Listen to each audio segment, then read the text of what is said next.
देखिए बायोलॉजी का प्रश्न क्या कह रहा है।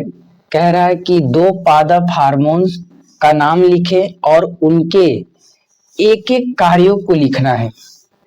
तो पौधों में जो हार्मोन्स पाए जाते हैं तो उस दो हार्मोन्स के नाम लिखने हैं और जो हार्मोन्स का नाम लिखेंगे हम उन दोनों हार्मोन्स एक एक कार्य लिखना है। ठीक है, तो दो हार्मोन्स कौन कौन हम लिखे हैं, यहाँ पे ऑक्सिन लिखे हैं, ऑक्सिन हार्मोन, और दूसरा जिब्रेलिन्स हार्मोन लिखे हैं।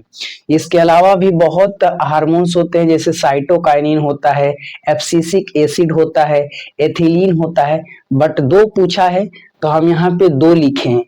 पहला हम ऑक्सिन हार्मोन लिखे हैं, दूसरा जिब्रेलिन्स हार्मोन लिखे हैं। ठीक है, अब इसके कार्य को देखा जाए तो पहले हम ऑक्सिन हार्मोन्स के कार्य को देखते हैं।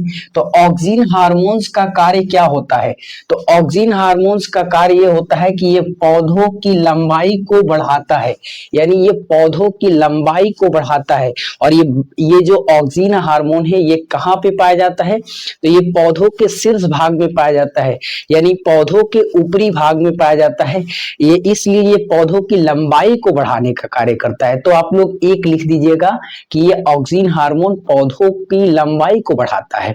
ठीक है, दूसरा इधर जिब्रेलिन्स हार्मोन में क्या लिखिएगा, जिब्रेलिन्स हार्मोन का कार्य लिखिएगा तो यह पौधों की मोटाई को बढ़ाता है। तो ये पौधों की टहनी में पाया जाता है, तना में पाया जाता है, तो यह पौधों की मोटाई को बढ़ाता है। जिब्रेलिन्स हार्मोन क्या करता है कि पौधों की मोटाई को बढ़ाता है।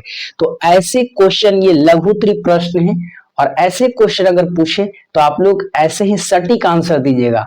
मतलब कि अगर पापा का नाम पूछे तो बस पापा का नाम बताना है, पूरे खानदान का नाम बताने की जरूरत नहीं है। तो ये सटीक आंसर है, आप लोग ऐसे करके आइएगा। ठीक है।